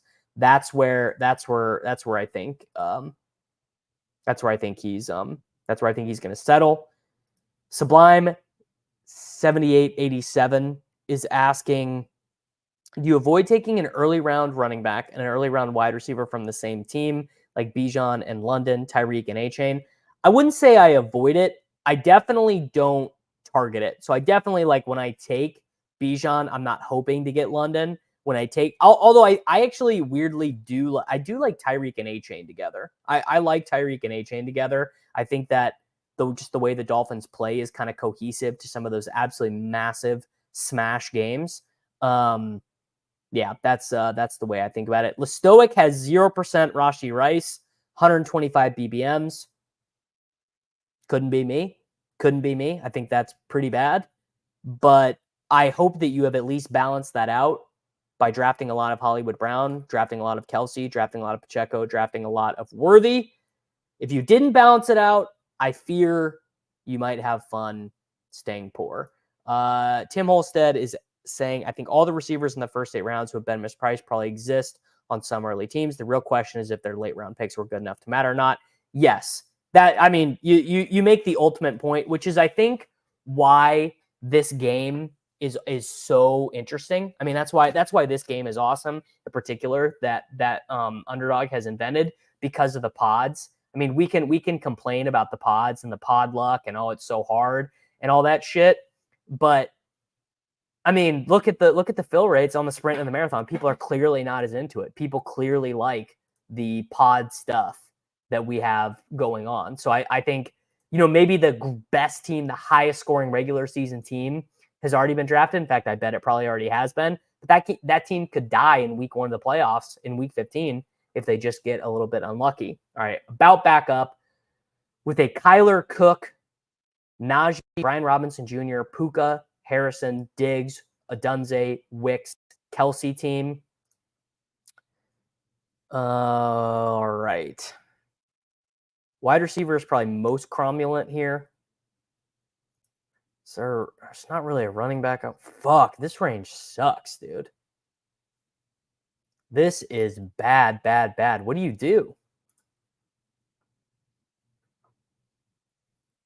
All right. Let's take Jalen Polk. A little bit of wide receiver range of outcomes there. I don't love this. I mean, this range is just dead. This range just died. I really needed Dowdle would have been who I wanted. Even, I mean, Corum. Holy shit, this is terrible, dude. I did not really realize how bad this range. I might have to take Zeke on this team, dude. No, let's not be cowards. Let's see. Who do I have by ranking? Zeke or Eckler? I already have Brian Robinson. I don't really have a backdoor quarterback set up. Let's do Herbert. And we've got Chargers out. So later, you guys might get to see me draft DJ Shark on this team. I can't take Zeke, dude. I can't be taking Zeke. Can't be out here taking Zeke. I do not want Eckler and Brian Robinson together. That combination is not going to work. That is a bad handcuff. I mean, clearly I am a Polk truther. Like, I just took him uncorrelated when I already have 17% of him, a little bit ahead of ADP. But that did not feel very good. That range right there, I mean, that is a Justin Herbert, Kirk Cousins, Jared Goff, TJ Hawkinson-ass pick area, because sheesh, it is really, really ugly there. Zeke is not a 0 RB smash. Zeke is... I mean, look, dude, you really, all you want with Zeke is you'd like him to average about 13.7 fantasy points per game before he like completely goes to 0. That's really all you want there. One Gus, yeah, I mean this is fine. A Gus Dobbins cuck to me is fine. I mean, I even think a Zeke Rico cuck is fine unless they end up getting Samaj Pirine. Broken foot Herbert over Watson. Watson is like a top 10 scoring fantasy quarterback of all time. Yeah, but I don't have anything set up. I don't have Njoku. I don't have Cooper. I don't have anything set up. I don't. Also, I mean, like clicking Deshaun Watson is not fun. At least with Herbert. I can tell myself a story. I can tell myself a real clear story about the range of outcomes for Justin Herbert, where Herbert can be, I mean, Justin Herbert has already in his career been a top 5 fantasy quarterback, and he leads the NFL in passing attempts per game. You wouldn't think that, right? You would not think that he would lead the NFL in passing attempts per game, but he does. He also runs a little bit. He's got 11 rushing touchdowns in 3 seasons. I mean, does the foot injury suck? Yeah, obviously the foot injury sucks. The dude's in a boot on the sideline, but come on. Kyle, clicking Deshaun is not fun. He's got a shoulder injury. He does not like playing football. He's a bad person. No one likes, I refuse to believe you think clicking Deshaun Watson is fun. Yeah, Zeke is guaranteed to have a role, but I don't think that role is like this amazing role where he's going to score a bazillion touchdowns. Like the presence of Dowdle on passing downs and the presence, like they're talking about Royce Freeman and shit. You don't talk about Royce Freeman if you have a guy who is like ready to lock in and score 15 touchdowns. It's just very unlikely. Ooh, it does sound, by the way, since we're talking about the Chargers, it does sound like Brendan Rice is going to make the team. Have we talked about Marshawn Lloyd's season's outlook yet with his injury now? No, we haven't, and we should. So Marshawn Lloyd does probably deserve to go a little bit more in. He needs to fall. Has he gone yet in this one? I don't think he has. Yeah, he shouldn't, because he should go more in this range right here. This like total handcuff weird range. I mean, he's like, I think you could put him kind of similar to what we saw with Achane last year, where Achane was a healthy scratch, playing behind Jeff Wilson Jr. and that shit. But he's definitely not a core part of my strategy anymore. I'm moving him down to my rankings. I owe you guys a rankings update. If you guys are subscribed to patreon.com/Davis Mattek, I will probably file that when I'm done here. And he's gonna be a mover. The Zeke outcome, yeah, exactly. 40 to 60 yards, 2 to 4 catches, and then maybe a touchdown. Something like that. Yeah. You get him weeks where he scores a touchdown, he will be a fine basketball pick. Who is the Chargers pass catching tight end? Hayden Hurst. And Hayden Hurst is probably going to be on this team. So get yourself ready for that. We've got another pick coming up. This is going to be a 2 tight end team. We can be good at 2 quarterbacks. We got Kyler. We got Herbert. We don't need another quarterback. This is a good running back range. Ray Davis, Antonio Gibson. I am kind of trying to slow down on Antonio Gibson because that's a lot of him. What do we do? Kyler Murray. We got Marvin Harrison. Do we want Michael Wilson, or do we want to save it for Short King Summer? Packers fan here selling us that Lloyd is a chronic fumbler and won't see the field. I believe it, man. I believe it. Let's do Bucky Irving. Trying to work in a little bit more of him. He was the clear running back 2. I'm betting against Rachaad White. I don't have a ton of Rachaad White. How many failed attempts did Pollard have last year? I mean, yeah, he had a ton, but I'm not looking at those numbers and predicting Zeke on this career average of success because he's worse. So Zeke is probably about the same ability as Pollard last year at the goal line, maybe worse. Cowboys offense could take a step back. Dowdle probably is going to earn a decent chunk of those. I'm not loving this 1-to-1 comparison. Raise it 7-7 has a team at the 9th pick in this with a team in bye week hell. Let's look at it here in a second. We could take Stafford, make this a 3 quarterback team.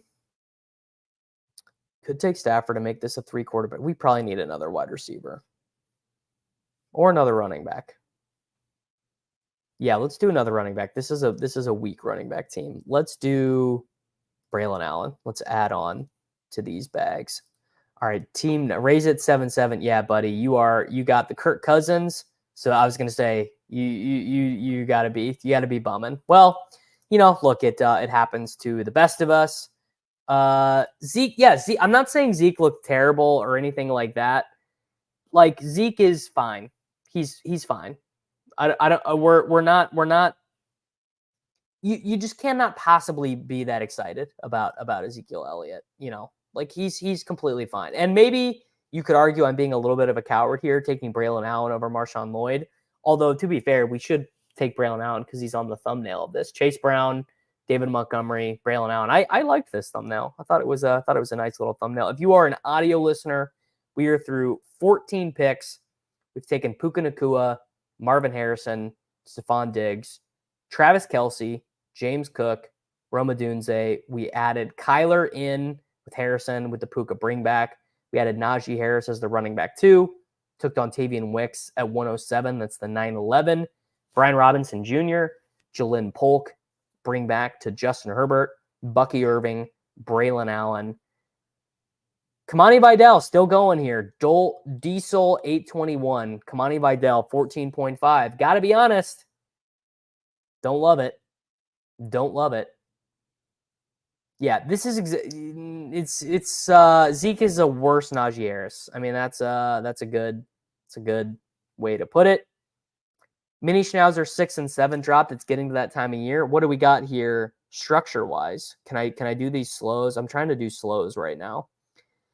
Mini Schnauzer 6, 15 seconds per pick, 10K to first. Mini Schnauzer 7. Do we have a 10-second clock? No. Oh, slows only. Slows only. 10 to first. All right, guys. How many likes are on this stream right now? I'll max enter the Mini Schnauzer.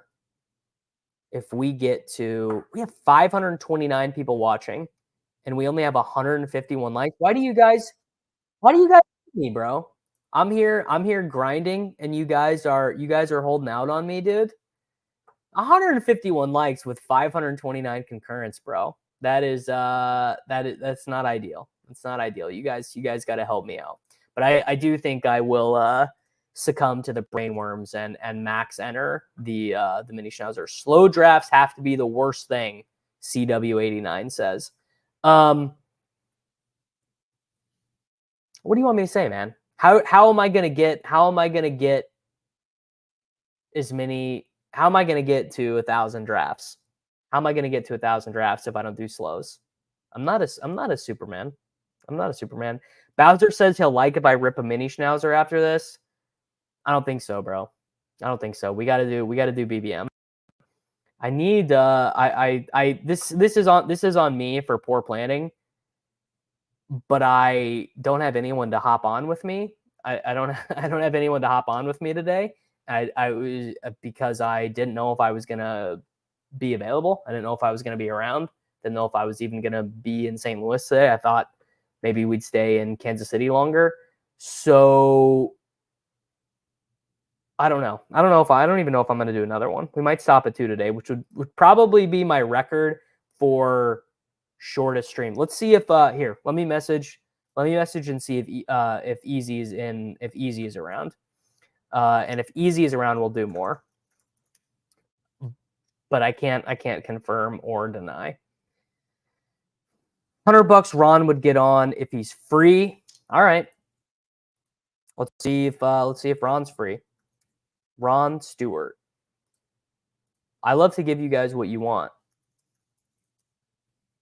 Just message Easy and I messaged Ron. All right. It's not happening. Easy's not around. Easy says no. Sorry, guys. All right. We are up in one pick. Everyone who has watched more than one of these streams knows exactly who we are going to take.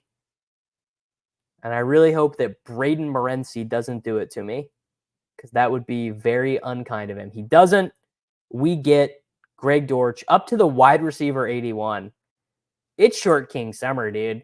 It's short King Summer. We do need to get a Dortch clip. We got to get a Dortch clip on the channel. I mean, can you imagine if Greg Dortch is who you need this year? It's going to be insanely good for my brand. All right. We don't need to take another Charger yet. I can kind of take whoever I want here.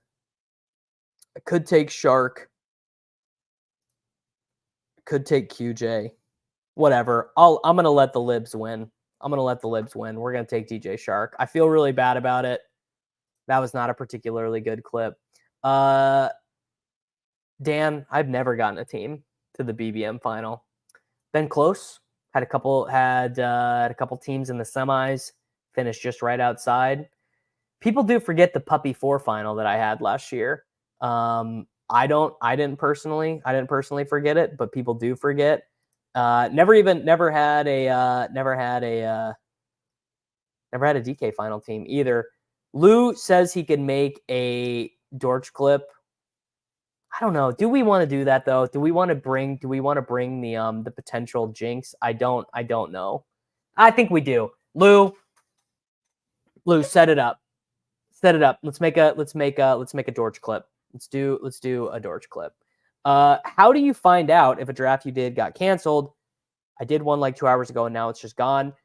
Normally they email you, Brian, but in this case, I don't know if they will email you because the whole contest itself just got canceled.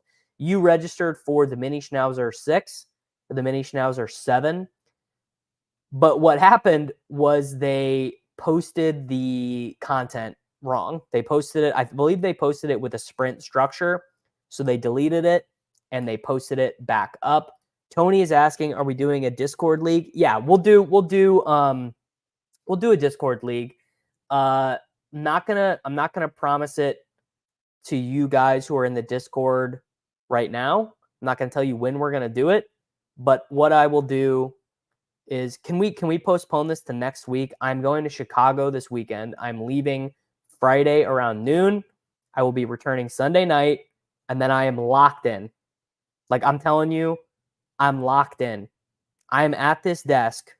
We're streaming every day. I'm going to be updating the rankings every day and have all the stuff. We are locked in. We are locked in starting Sunday afternoon. Mean Muggin, sir, if you want the Discord, there are two ways you can get in the Discord. You can get a YouTube membership. Should be right in the left corner of your screen. You can click join the channel. It's $5 a month, and you get cool badges. You hang out with us in the Discord. We're vibing. Actually, it's been very fun to hang out with you guys in the Discord. Or you can subscribe to patreon.com/DavisMattek for $5 a month or $10 a month. And the $5 level gets you a bonus podcast every single week, gets you into the Discord, and it gets you an ad-free Takecast every single week. Or you can subscribe at the $10 level. You get all of that, the free podcast, the Discord, the ad-free stuff. But if you're at the $10 level, you also get all of my fantasy content. So you get rankings, dynasty rankings, articles, extra podcasts, all of that stuff. 1 second. Got to text my wife back real quick. We are having insurance problems. This shitty short-term insurance that we had tried to charge us an extra month. 1 second. Yes, we are doing. I don't have 100% confirmed the schedule for this, but we will be doing the Showdown Slate DFS pods again on patreon.com/DavisMattek. What percentage of these books behind me have I read? Honestly, more than you'd think. More than your average streamer. For a 1 second, I got to send this text. Okay. How many of these have I read? I've read that. I've read that. I've read that. I've read that. I've read that. When are we up? I've read this. Haven't read this. Haven't read that. Read that. Read that. That. Guys, I've read a lot of these. I've read a lot of these. Way more than your average streamer. I would say over 70% of these back here. I've read. Why in the world are you called Take Masters, Mr. Mean Muggin? Because you know ball, dude. Because this channel is all about the art of the take, and you can't possibly be a master until you are a member of the channel. Although, to be 100% honest, the name might need some workshopping. Maybe we change it. Maybe if you have a better idea, if anyone has a better idea for what members of the channel should be called, I'm all fucking ears. Please tell me. I would love to take you up on that and come up with a new name. Yeah, Short Kings is good. Short Kings is funny, but I don't know if people want to be called Short Kings. I don't know. A-Rod, I will figure this out. I will figure this out how we can get in the Discord league. I will probably just at everyone and figure it out.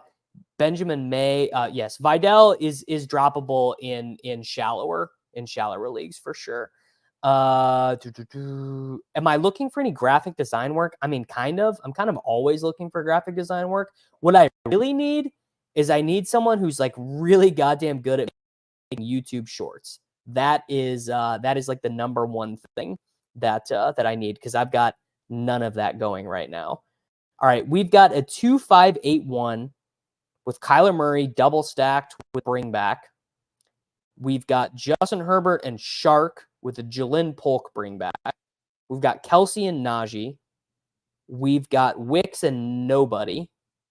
We've got Braylon and Cook. Got no Atlanta guy and no Carolina guy. One of these picks has got to be Hayden Hurst, assuming I'm good on the bye week. Yeah, we're gonna do Hayden Hurst here. But then I don't know what to do with this probably is an estimate pick. Davis Slappies is good. Hayden Hurst, bang. The way I understand how this works is that if you have Mean Muggin, first off, you can DM me if you can DM me if you can't find it, but you just connect your YouTube to Discord. Like you go, oh, let me make this pick quick. I am gonna take Estime because I don't need another Brennan Rice team. Yeah, you just connect your YouTube to Discord and it'll pop up. Whoever does YouTube Shorts, I'll tell you exactly who does YouTube Shorts for Ship Chasing. It's Zach Lanners, who I know and who I work with and who is awesome. But Zach Lanners only has so much time in the day, only has so much time in his week, and I don't need to be taking up more of his time by doing that. Crypto Grody said he could help me with shorts. I mean, look, I'm always open to it. Jordan Whittington is probably a better pick, honestly, at this stage than Brennan Rice. The Jordan Whittington hype is large, and we'll see next week if he gets rested. That'll be the real key.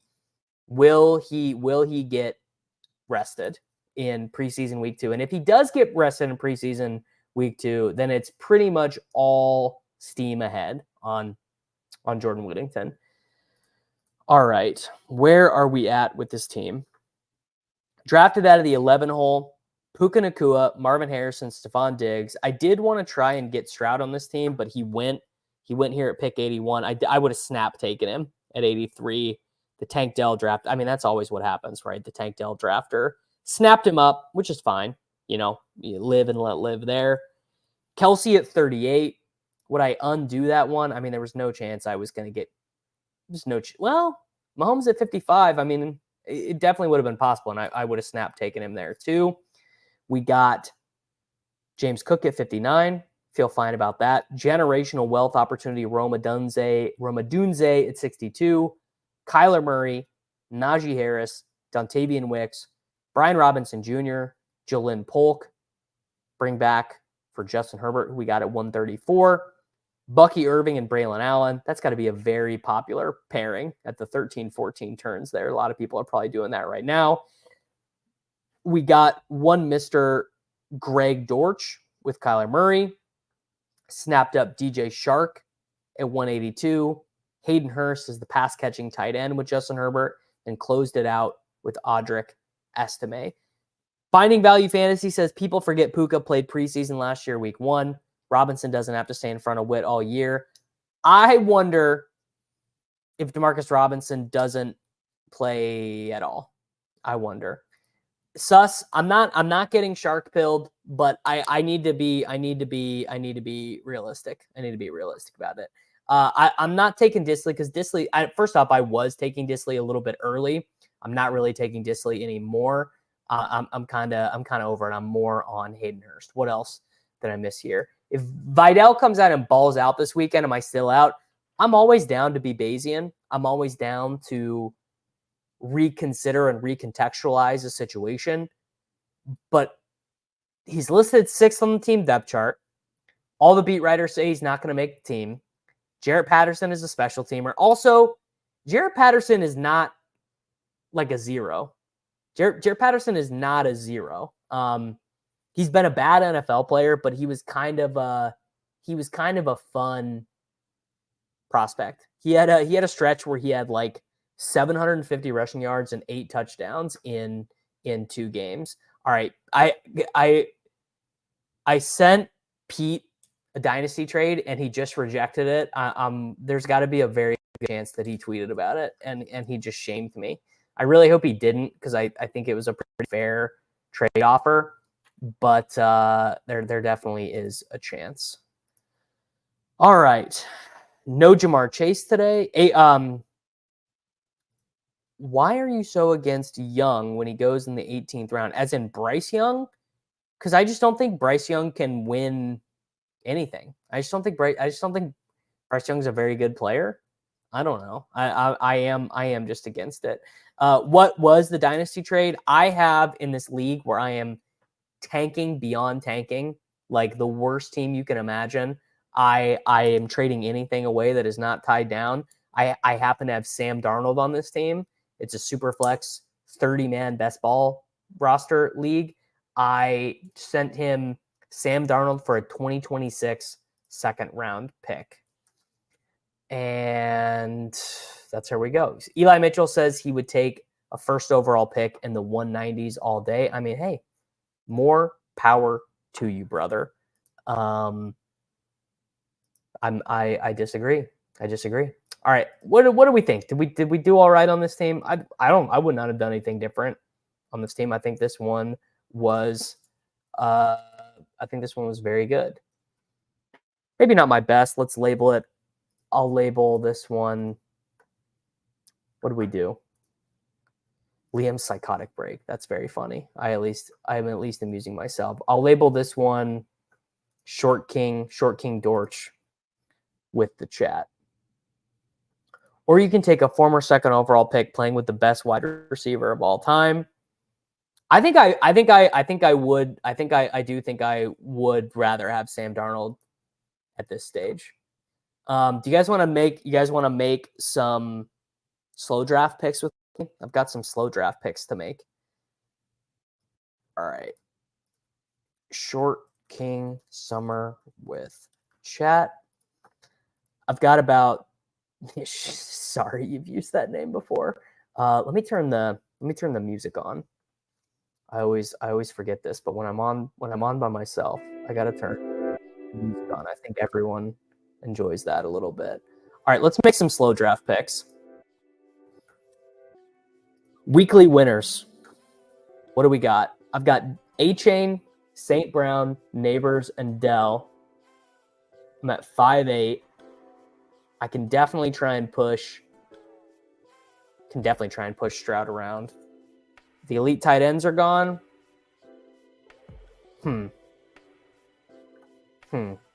So in weekly winners, I am trying to get premium quarterback stacks quite a bit. I would like to have one of the top 7 quarterbacks and the top 5 tight ends quite a huge percentage of the time, but all the elite tight ends are gone here.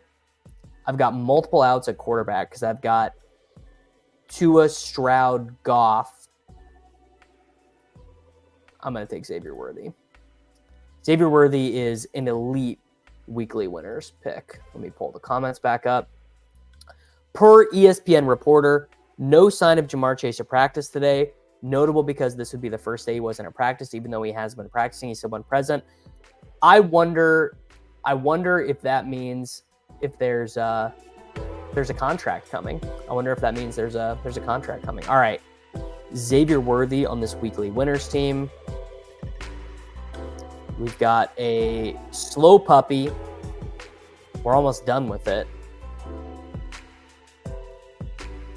Jordan Rawan just reported it might not be Jover for Tracy. Jordan Rawan. All right, let's see this tweet. As noted on SportsCenter, there is hope that Tyrone Tracy Jr.'s leg injury is not as bad as it looked. He was put into an air cast and taken off on a cart. Already back in meetings. A sigh of relief. Wow. C Money is asking what happened to Tracy. I mean, basically he got air casted and like carted off at practice, and he's already back in meetings. Pretty sick. All right, let's go to this draft and make these picks. I'm gonna go full Ben Gretsch here, and we are gonna make these picks. All right, we got Jordan Love and Kirk Cousins. We've got Wicks and Watson with Love. We've got Mooney, just Mooney with Cousins. Is there an obvious? There's not an obvious bring back here. We've got. Oh, we already got the bring back. We got the Hawkinson bring back. This is good. This is a good Jonnu team, because I do want this to be a 3 tight end team. How about that? Tyrone Tracy back from the dead, brother. And there's not an. Well, actually, you know what? I like Mims more. Well, do I? It's hard. It's hard for me. It's hard for me to respond appropriately to what happened with Mims in the preseason, because it's just not obvious what that usage meant. He started, then he went off, then he came back in with Knicks. I mean, what does that mean? I feel like we are not able to properly contextualize that. At least that's how I feel. I don't feel that we can properly contextualize it. So I kind of am just leaving Mims where I'm at. This is a Jonnu team. We're gonna do Jonnu. Go back to drafts. Yeah, that's the Mims vibes. The Mims vibes are just really not that great. All right, how many do we have here? All right, I'm gonna make these picks and then we're gonna get out of here. I've got like 10 picks to make. Weekly winners with A-Chain, Samuel, and Neighbors. Jalen Hurts would be an option here, but Devonta's already gone. And Mahomes is already gone, so that makes me not as into Kelsey. Allen's already gone. I'm going to take Mark Andrews. No, I'm not. I'm not going to take Mark Andrews. No, I am. No, I'm going to take Trey McBride because his quarterback is still alive. Trey McBride, weekly winners. I won't make you guys do the best Ball Mania. I can leave that on my own. All right, we've got a David Montgomery, CeeDee Lamb, Devontae Adams, Cooper Kupp, Rashee Rice, JSN, Dalton Kincaid team. So I think any of these running backs would be fine. Dak is already gone, so this is looking like the Stafford Geno team. Kincaid. Does he have different bye week than Bowers? I'm going to do Bowers. I'm going to do double elite tight end on this one. Vibes-based pick.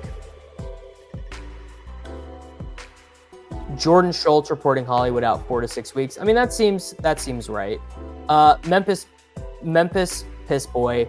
I could be wrong, but I thought the data showed that elite quarterback tight end wasn't optimal for weekly winners. The thing that I would have to say about this is, one, I don't think that we have great data for this. I think we have very little data for this. And the other thing is, I am not pretending to be the GOAT of weekly winners. I'm kind of just vibing in weekly winners. And if I am just vibing in weekly winners, then I want to take... Because the reason why I entered weekly winners is because I want to sweat. I mean, let's just be honest. I want the sweat for weekly winners, so I want to be doing a lot of constructions that I like, and I want it to exacerbate the player bags that I already have. But yeah, Josh Cooper is hitting at the point. I think overanalyzing descriptive data from a 1-year sample is probably quite bad. I completely agree with that. How many weekly winners did I get to? I got to 50 weekly winners. I did 30 fast and I got to and then I did 20 slows here in the end. Got another weekly winners with Josh, CeeDee, and Kupp, and Trey McBride. I'm going to add, what makes the most sense here? Honestly, Kenneth Walker would be my preferred pick, but it feels a bit rich. I'm going to add Amari Cooper to this team. I mean, you want to talk about a dude who's got insane 1-week spike potential. I think he's definitely it. And I'm not going to take a second quarterback on this team.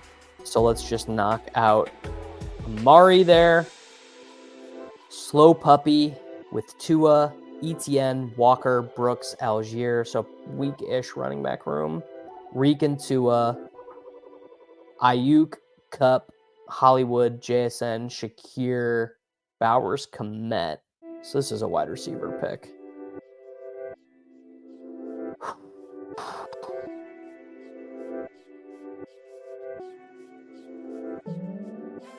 Let's see. This is not a great wide receiver spot to be picking. Literally the same guys we were just talking about. Mims, Burt. This is the reporting. Tyrone Tracy is already back at camp and meetings. We'll see. Honestly, I do not. I think I can't do this. Like I can't give good thoughts. I honestly can't give good thoughts about these drafts right now. This is not good content. This is bad content. I need to be more locked in if we're going to be doing the slow drafts. I thought I was going to do that, but I'm not thinking deeply enough about these weekly winners picks right now. What I need is I might need to, spoiler alert, this might be, I might bring the sidekick in to help me with some of these slow drafts, but I need the content to be better if we're gonna be doing those. Let's rip a draft. Miles, I think I'm out, man. I think I'm done for today. I'm pretty cashed out. I'm going on about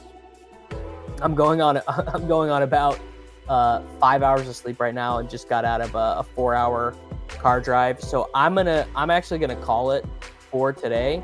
I promise you guys that first off, I will be back Thursday morning, like always. We will rip a long stream on Thursday, 4 hours or whatever, and probably Friday morning too. I'll probably try and I will make it up to you guys, and we'll get a longer one in on Friday, and then I will be back. I assume starting Monday, I'm going to stream Best Ball Manias and whatever else Underdog has to offer for us until we get to the beginning of the 2024 NFL season. I've been working on what we're going to be doing for weekly content once we get into the season pretty extensively.